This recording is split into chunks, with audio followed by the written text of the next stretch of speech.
సాధారణంగా మనం గమనించినట్లయితే మన ఎన్నికలలో ఒక క్యాండిడేట్ నించొని నేను సీఎం నించుంటున్నాను, సో నాకు ఓటేయని ప్రచారం చేసుకోవడం జరుగుతుంది కదా. అలా పోపుకి ఎవరైనా ఎన్నిక కావాలి అనుకుంటే వాళ్ళు అలా నిలబడడం కానీ ప్రచారం చేసుకోవడం కానీ అలాంటివి ఏమైనా జరుగుతాయా? ఇప్పుడు మన ప్రజాస్వామ్యంలో చూసినట్లయితే ఏం జరుగుతుందంటే, ఉదాహరణకు మన 2 తెలుగు రాష్ట్రాలు తీసుకున్నట్లయితే ఇక్కడైతే కాంగ్రెస్ టీఆర్ఎస్ పోటీ పడుతుంటాయి. ఈ పార్టీ తరపున ఒకరు నేను సీఎం క్యాండిడేట్గా ఉంటాను, ఆ పార్టీ తరపున ఒక వ్యక్తి సీఎం క్యాండిడేట్గా ఉంటారు. కానీ ఈ మన పోపు గారి యొక్క ఎన్నికలో ఉన్నటువంటి ప్రత్యేకత ఏంటి అని అంటే, లోపలికి వెళ్ళి ఎవరో ఒక పేరు రాసే వరకు కూడా ఎవరు నిలబడుతున్నారనేది తెలీదు. నిలబడటం ఇన్ ద సెన్స్ అసలు నిలబడటం అనేటువంటి ప్రక్రియ ఉండదు.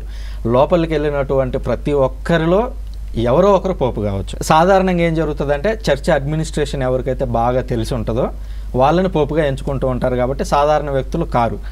కానీ సాధారణంగా డీకన్ స్థాయిలో ఉన్నటువంటి వ్యక్తి కూడా పోపు అయిన సందర్భాలు ఉన్నాయి. సో ఉదాహరణకి డీకన్ గారు ఎప్పుడు 1200 సంవత్సరం తర్వాత అప్పుడు ఒక సమస్య వచ్చింది. 3 ఏళ్ల పాటు ఒక పోపు ఎన్నికే కాలేదు. ఎన్నిక కాకపోతే ఆనాటి ప్రజలందరూ కలిసి కార్డినల్స్ని ఒక రూమ్లోకి దోసేసి మీరు ఇక దీంట్లో నుంచి మీరు పోపుని ఎంచుకుంటేనే బయటకు వస్తారు అని చెప్పి బాగా ప్రెజర్ పెట్టారు. ప్రజలే పెట్టారు. పెట్టినప్పుడు వాళ్ళందరూ కలిసి ఒక పోపుని ఎంచుకున్నారు. తీరా ఆ వ్యక్తి ఎవరు అని చూస్తే ఒక డీకన్.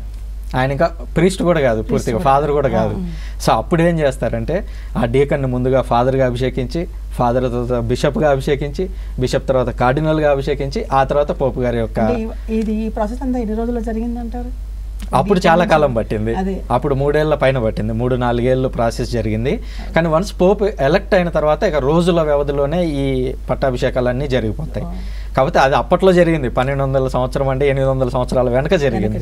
కానీ ఈ రోజు దాదాపుగా కార్డినల్స్లో నుంచే ఒకరు పోప్ అయ్యేటువంటి అవకాశం ఉంటుంది.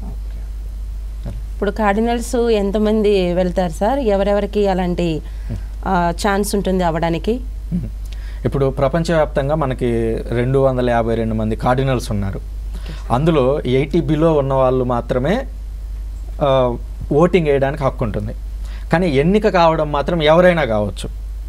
ఓటింగ్ లేకపోయినా అంటే 80 సంవత్సరాల పైన ఉన్న వాళ్ళని కూడా పోపుగా ఎంచుకోవచ్చు. కానీ సాధారణంగా జరిగేది, లేదా మనం చరిత్రను గమనిస్తే 80 సంవత్సరాల లోపు ఉన్న వాళ్ళు యూజువల్గా పోపుగా ఎంచుకోబడుతూ ఉంటారు. ఇప్పుడు ప్రత్యేకించి 252 మందిలో ఓటు హక్కు ఉన్నది అనగా 80 సంవత్సరాల లోపు ఉన్నటువంటి కార్డినల్స్ 135 మంది ఉన్నారు. 135 మందిలో ప్రస్తుతం ఉన్న సమాచారం మేరకు 133 మంది ఓటింగ్లో పాల్గొంటున్నారు. ఈ 133 మందిలో 2/3 వంతుల మెజారిటీ ఎవరైతే ఎంచుకుంటారో ఆ వ్యక్తి పోపు అవుతాడు. అంటే దాదాపుగా 133 మందిలో 90 మంది ఎవరినైతే ఎంచుకుంటాడో ఆ వ్యక్తి మాత్రమే పోపు అవుతారు. ఇక ఎవరు అవడానికి వీలుండదు. అసలు కాన్క్లేవ్ అంటే ఏంటి సార్? అసలు అందులో ఏం జరుగుతుంది? సో కాన్క్లేవ్ అనేది మన పదం కాదు, మన ఇంగ్లీష్ పదం కాదు. అది కాన్క్లేవ్ అనేటువంటి పదానికి గ్రీకు భాషలో ఉన్నటువంటి అర్థం ఏమిటి, లాటిన్ పరిభాషలో ఉన్నటువంటి అర్థం ఏమిటి అని అంటే విత్ కీ అని అర్థం. అంటే ఒక తాళముతో పాటు అని అర్థం. ఇది ఎందుకు వచ్చింది, దీని వెనుక కథ ఏమిటి అని అంటే, కార్డినల్స్ పోపుని ఎంచుకోవాలి అని అంటే మనలాగా బయట నిలబడి నేను నిలబడుతున్న నాకు ఓటేయండి, ప్రచారం ఇచ్చారం ఏముండదు. సాధారణంగా పోపు ఎన్నిక కావడానికి ముందు కాంగ్రిగేషన్స్ అని జరుగుతాయి, జనరల్ కాంగ్రిగేషన్స్ అని. కార్డినల్స్ అందరూ 80+ ఉన్న వాళ్ళు కూడా అందరూ ఉండి అక్కడ ప్రజెంటేషన్స్ ఇస్తారు.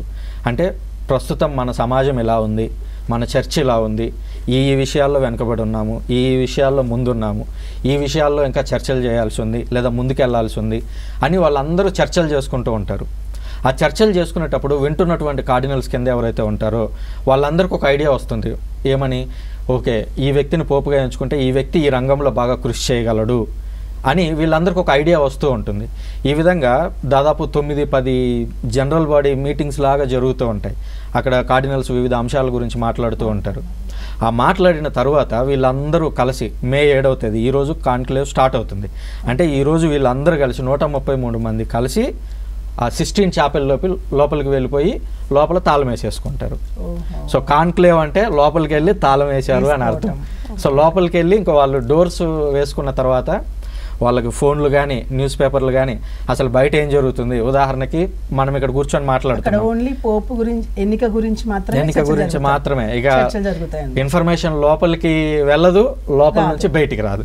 అంటే రెండోది కార్డినల్స్ కూడా లోపలికి వెళ్ళే ముందు ఒక ప్రమాణం చేయాలి. ఏమనంటే లోపల ఏం జరిగినా సరే మేము బయట చెప్పము అని వాళ్ళు ప్రమాణం చేసి లోపలికి వెళ్తారు. ఎందుకంటే ఒక్కసారే ఒక పోపుని ఎంచుకోవడం అనేది జరగదు, ఒక 2-3 రోజుల ప్రాసెస్ పడుతుంది. ఆ ప్రాసెస్లో ఏం జరుగుతుంది అని అంటే ఒక వ్యక్తి ఎక్కువ ఓటింగ్ రావచ్చు, ఆ తదనంతరం ఆ వ్యక్తి యొక్క ఓటింగ్ పడిపోవచ్చు, ఇంకొక వ్యక్తి ఎంచుకోబడవచ్చు. ఇలా జరిగేటువంటి ప్రక్రియలో లోపల ఎవరికి ఎన్ని ఓట్లు వచ్చాయి, ఏం జరిగింది అనేటువంటి విషయాలు బయటికి చెప్పకూడదు. సో ఆ విధంగా లోపలికి వెళ్ళి తాళం వేసుకుంటారు. ఆ తాళం వేసుకుంటే సిస్టీన్ చాపెల్లో కూడా ఉన్నటువంటి ఒక ప్రత్యేకత ఏంటంటే ఆ సిస్టీన్ చాపెల్లో ఇటువైపు చివరికి లాస్ట్ జడ్జిమెంట్ అని తుది తీర్పు, యేసుక్రీస్తు ఉండి తుది తీర్పు తీరుస్తున్నటువంటి పెద్ద పెయింటింగ్ ఉంటుంది. ఆ పెయింటింగ్కి ఎదురుగా కూర్చుంటారు కార్డినల్స్ అందరూ. అంటే మేమందరము తుది తీర్పుకు లోబడాల్సిన వాళ్ళము, మేము ఇక్కడ ఏదన్నా పొరపాటుగా చేసినా లేదా దేవుని వీళ్ళు పవిత్రాత్మ దేవుడు ఏదైతే చెప్తున్నాడో దానికి వ్యతిరేకంగా చేస్తే ఈ తీర్పుని మేము ఎదుర్కోవాల్సి ఉంటుంది అని చెప్పి ఆ లాస్ట్ జడ్జిమెంట్ సీన్ దగ్గరకు వచ్చి వాళ్ళు ఓటింగ్ నేను వేస్తున్నానని చెప్పి వేయాలన్నమాట. అలా జరుగుతుంది, అది కాన్క్లేవ్. సో ఇది కూడా ఒక రకంగా దైవ నిర్ణయం కంప్లీట్గా. ఎందుకనంటే ఇప్పుడు 5 మంది ఉన్న చోటే 5 రకాలుగా మాటలు వెళ్తూ ఉంటాయి. అలాంటిది 130 మందిలో 90 మంది ఒక వ్యక్తిని ఎంచుకోవాలి. సో అల్టిమేట్గా దేవుని పవిత్రాత్మ దేవుని యొక్క సహకారం లేకపోతే అది జరగదు. రెండవది కథోలిక శ్రీసభలో ఉన్నటువంటి 150 కోట్ల మంది ప్రజెంట్ అట్లీస్ట్, ఈ 150 కోట్ల మంది అందరం కలిసి పోపు గారి ఎన్నిక కోసం ప్రార్థన చేస్తున్నాం. అంటే ఇంత 150 కోట్ల మంది కలిసి ప్రార్థన చేస్తూ ఉంటే పవిత్రాత్మ దేవుడు వాళ్ళకి అక్కడ సహాయం అందించి ఈ వ్యక్తిని ఎంచుకుంటే బాగుంటుందని వాళ్ళకి ప్రేరణ కలిగిస్తాడు, దేవుడు ఇన్స్పిరేషన్ ఇస్తాడు. ఎందుకంటే ప్రతిసారి డైరెక్ట్గా వచ్చి నువ్వు వాడికి ఓటే వీనికి ఓటే అని దేవుడు చెప్పడానికి అక్కడ, ఎందుకంటే మనకు బ్రెయిన్ ఇచ్చాడు దేవుడు. ఇది సాధారణంగా జరిగే ఎన్నికలు కావు, రైట్, ఎన్నుకునే రాజకీయ నాయకుడు కాదు, రాజకీయ నాయకుడు. ఇక్కడ ఇంకొక విషయం కూడా ఉంది. మన పోప్ జాన్ పాల్ II గారు 1996లో ఒక డాక్యుమెంట్ని ప్రచురించారు. అందులో ఆయన చెప్పింది ఏంటి అని అంటే అక్కడ ఉన్నటువంటి కార్డినల్స్ ఎవరైనా సరే ఇప్పుడు తినడానికో లేదా పక్కకి వెళ్ళడానికి వచ్చినప్పుడు మాట్లాడుకోవచ్చు, ఇద్దరు మాట్లాడుకునేటప్పుడు నువ్వు నాకు ఓటేయి, నేను గెలిస్తే నేను నీకు అది చేస్తా ఇది చేస్తా అని ఇండైరెక్ట్గా ఏదన్నా మాట్లాడినా, ఏదన్నా మీకు తాయిలాలు అందిస్తాము, ఇక్కడ మనకి రాజకీయ పరిభాషలో చెప్పాలంటే ఇలాంటి తాయిలాలు ఇస్తాము అని చెప్పి ఏదన్నా అంటే ఆటోమేటిక్గా ఎక్స్కమ్యూనికేట్ అయిపోతారు కార్డినల్ లెవెల్లో. సో అంత పెద్ద ఒక కండిషన్ని పోప్ జాన్ పాల్ II గారు ఇంక్లూడ్ చేశారు. కాబట్టి నువ్వు నాకు ఓటే అని చెప్పేటువంటి అధికారం ఎవరికి లేదు. ఒకవేళ అలా అడిగారు అని అంటే ఆటోమేటిక్గా ఆ క్షణమే ఎక్స్కమ్యూనికేట్ అయిపోతారు. అంతే అంతే అంతే అది స్వనిర్ణయం ఒకటోది, రెండవది దేవుని యొక్క పవిత్రాత్మ యొక్క ప్రేరణ, ఆ రెండు జరగాలనేటువంటి ఉద్దేశంతో అది పెట్టారు. సార్ ఒకవేళ ఈ కార్డినల్స్ అందరూ ఏకాభిప్రాయానికి రాకపోతే అసలు వాళ్ళ పరిస్థితి ఏంటి? ఒకవేళ ఇలాంటి సంఘటన ఎప్పుడైనా చరిత్రలో జరిగిందా ఇంతకు ముందు? 2/3 మెజారిటీ అనేది మ్యాండేటరీ, కానీ కరెక్ట్గా ఆలోచిస్తే ఎగ్జాక్ట్ ఒక 20 years ఎగో ఇలా లేదు. చాలా కాలం నుంచి 100 సంవత్సరాల నుంచి 2/3 మెజారిటీ ఉండింది.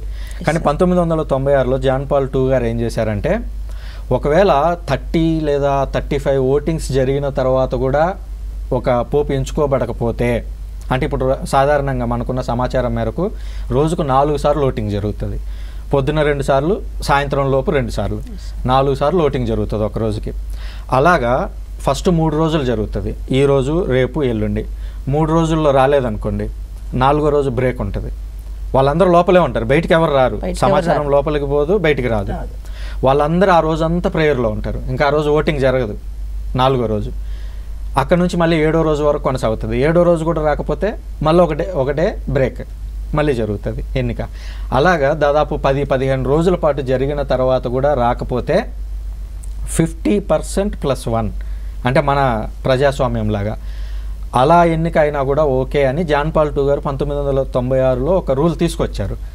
అయితే అప్పుడున్నటువంటి పరిస్థితుల నేపథ్యంలో ఆయన తీసుకొస్తే బెనిడిక్ట్ 16 వచ్చిన తర్వాత లేదు, మళ్ళీ మనము 2/3 మెజారిటీయే మనకు కావాలి, ఎందుకంటే యునానిమస్గా ఎంచుకున్నటువంటి వ్యక్తి మాత్రమే ఉండాలి తప్ప ఏదో 50% పైన ఎవరో ఒక్క ఓటు ఎక్కువ వచ్చినందుకు అట్లా కాకూడదు అని చెప్పేటువంటి ఉద్దేశంతో బెనిడిక్ట్ 16 గారు మళ్ళీ ఆ పాత రూల్ ఏదైతే ఉందో జాన్ పాల్ II గారికి ముందు రూలు దాన్నే తీసుకొచ్చారు.